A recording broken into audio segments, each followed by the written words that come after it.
What's up, you guys? Welcome back for another end of the year awards video for the year 2021. As before, I will be taking your opinions into consideration for this. Ran a few polls over the past week, just understanding what you guys think about the cards we received this year. So for this one, we're talking about the best artifacts. And for this year, we're going back to Kaldheim, up to the most recent set in Crimson Vow, and all the Commander products associated with those sets. And a lot of fun this year. Before I get into the video, first I would like to remind you, if you have not already, please do subscribe. Helps me out, helps the channel out. Love seeing your comments, love the interaction. And if you want to become a channel member, you can also do that. Now, going back to Kaldheim, we got a very interesting artifact. I don't think it's necessarily a powerful one, but I like it if you're focused on creature tribal or if you're focused on changelings, and I'm talking about Maskwood Nexus. It's a colorless way of affecting all of your creatures' types, but this is even better than the typical ones that would make all your creatures a specific type, because it makes them all creature types, and it also works that way for creatures that are not currently in play. So this is a crazy card, has a lot of potential for the future,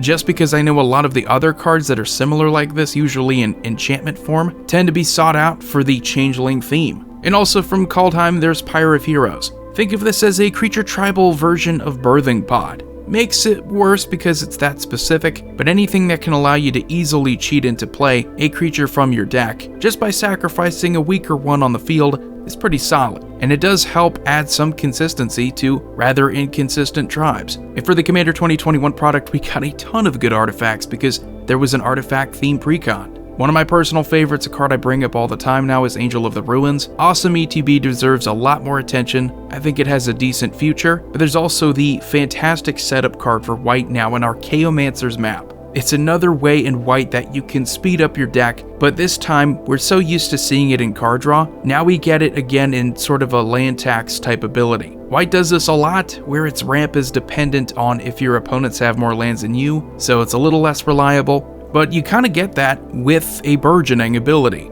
So not only will you get your planes, but if your opponents want to play lands, if they still have more lands than you get to put a land into play. And we have one of the commander options this year in Alabu Ancient Witness. Artifact creatures is really the focus direction with this commander option, and while it's maybe not the most popular commander option with the specific precon it came in, I think it has a future as well. And then the Adventures in the Forgotten Realms set gave us a pretty cool land here in Treasure Vault. One of the few artifacts from the whole set that's worth talking about, but it is seeing some play because people like the idea of sacrificing a land in order to set yourself up for future turns by getting a ton of treasures. Now, Modern Horizons 2 probably gave us, out of all the sets this year, the best artifacts, if I'm just being honest. We have an incredibly solid artifact at the common level in Ornithopter of Paradise that can pretty much knock out any of the mirror, the 2-mana mirror that tap for one color, if you were previously playing those in any of your decks. We got the card Academy Manufactor, so if you are playing treasures, you also get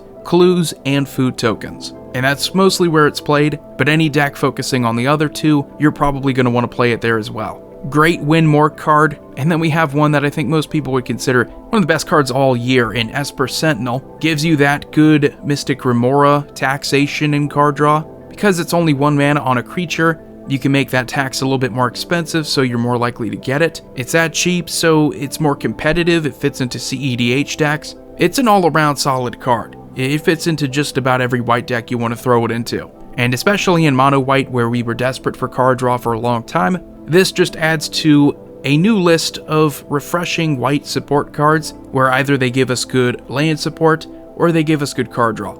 Now, Midnight Hunt didn't offer a ton of artifacts, but we do have some, and this one actually came in the Commander set, so Avacyn's Memorial. Obviously, if you can get it on the actual Avacyn, this ability is better. I still think it's a solid card. If your deck is more focused on artifacts, there's your advantage. Any kind of static ability that offers indestructible for your other permanents, it's going to make your board resilient, harder to deal with. And there's also the Celestus. Now, this is from the actual Midnight Hunt set, and while I don't think it's that strong, it is unique. It offers an introduction for a lot of people, this new mechanic with day and night. So if you want to build more of a werewolf deck, if you want to fool around with any of the cards from that set that were day-bound, night-bound, this I think is a key card, because it really helps to enable that strategy.